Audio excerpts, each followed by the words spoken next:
বেরঙের গল্প। আমরা দেখব মন ভোলা বিথি।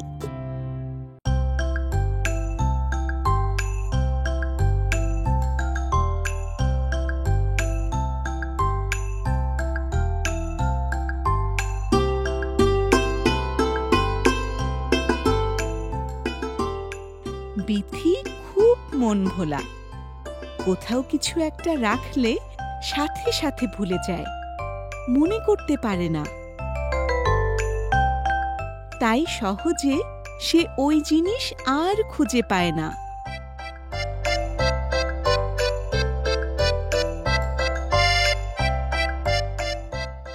আজ সে বিশেষ একটা জিনিস খুঁজছে। কি খুঁজছে? বন্ধুরা, চলো দেখি বিথি আসলে কি খুঁজছে।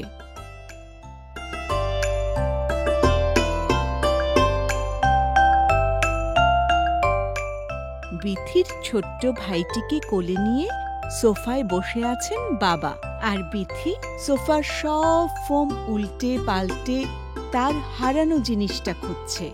খুঁজছে তো খুঁজছেই।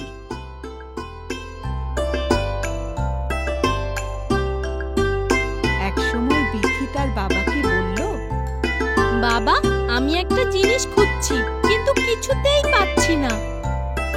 বিথির কথায় বাবা হেসে বললেন, আচ্ছা বিথি, তুমি আসলে কি খুঁজছো? বিথি আসলে কি খুঁজছে সেটাই সে ভুলে গেছে। কিছুতেই মনে করতে পারছে না কি খুঁজছে সে। তাই বাবার কথায় আমতা আমতা করে বিথি বলল, বাবা, জিনিসটা বেশ সুন্দর, মানে সুন্দর কিছু একটা, কিন্তু সেটা যে কি তা ঠিক মনে করতে পারছি না। তবে জিনিসটা পেয়ে গেলে আমি তোমাকে বলতে পারবো আমি কি খুঁজছি। বাবা, আমি রান্নাঘরেও খুঁজেছি, কিন্তু জিনিসটা সেখানেও পাইনি।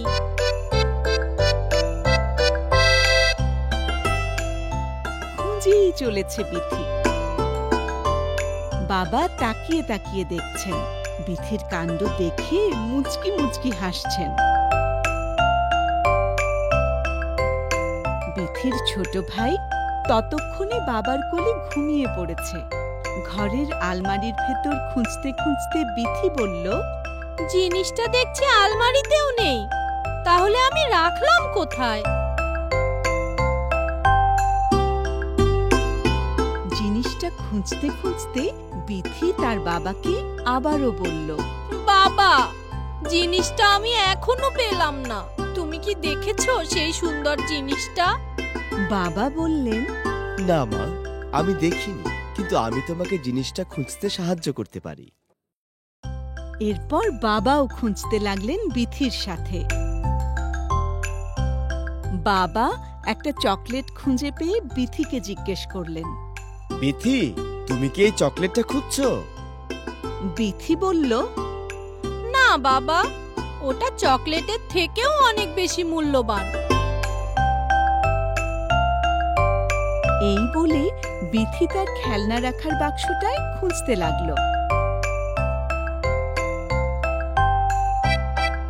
এরপর বাবা বিথিকে একটা পেন্সিল দেখিয়ে বললেন, আমার মনে হয় আমি বুঝতে পেরেছি, তুমি এই পেন্সিলটা খুঁজছো, তাই না? তুমি কি এখন আঁকাআঁকি করতে চাও? বাবা পেন্সিল দেখানোর সাথে সাথে বিথির মনে পড়ে গেল সে আসলে কি খুঁজছিল। বিথি দৌড়ে গেল তার পোষা বিড়ালের কাছে। এতক্ষণ বিড়ালটা বিথির বইয়ের উপরই বসে বসে ঘুমাচ্ছিল। বই হাতে নিয়ে বিথি আনন্দে বলে উঠল, বাবা বাবা, আমি আসলে এই বইটাই খুঁজছিলাম। আর দেখেছো কি কাণ্ড, পুষিটা এতক্ষণ আমার বইয়ের উপরই বসেছিল। বিথি তার বিশেষ জিনিসটা খুঁজে পাওয়ায় বাড়ির সবাই খুব খুশি হলো।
ফেসবুকে ফলো করো এবং ইউটিউবে সাবস্ক্রাইব করো দুরন্ত টিভি।